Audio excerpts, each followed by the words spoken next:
As a pediatrician, my goal is always to prevent illness rather than have to treat it. So I'd much rather be able to work with a family to prevent a cold than have to have a child come into my office with a fever, aches, and not feeling well. And while we definitely should sort of have those healthy habits all year round, we can use this back to school time as sort of a reminder and to serve as a refresher with our kids. So even kids as young as your age, like I remember when my kids were in preschool, they always, you could see them sneezing into their elbows.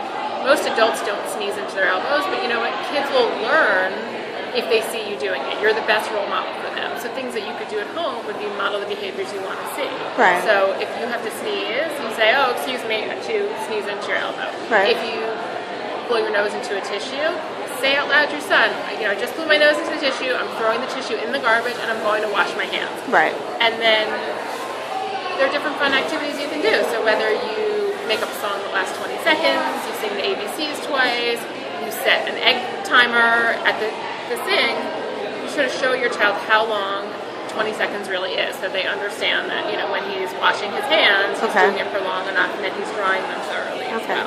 So 3 tips for parents who want to teach their children about healthy habits. Okay, so it's hard to pick 3 because there's so many. So obviously 5? Washing your hands, I think, is the most important thing that you can teach your child. I think proper oral health and hygiene is also really important. So you really want kids to brush their teeth at least twice a day, and then when their molars are coming in, their teeth are getting close together. I mean, it seems crazy to have kids floss, but you actually do want to teach your kids to floss.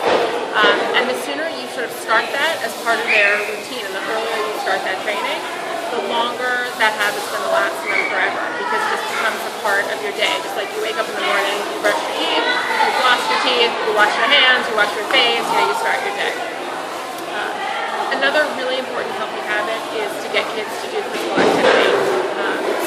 And that may mean that as a parent, you have to get out there with your child also. You can't just say to your child, like, go out for a run, like a family run, a hike, a long walk. And even when your kids are your age, like you can take them out on a tricycle or a scooter or something that's sort of active just to sort of get that habit going. And sort of in conjunction with that is limiting TV time. We live in this digital world where kids are on computers, they have handheld devices, they'll borrow your phone and play games. And you really want to sort of limit that for kids over the age of 2 to 2 hours combined a day. Now, if you have a teenager whose homework needs to be on the computer, even that homework time doesn't really count. Right, but for younger kids, they should really have a limit.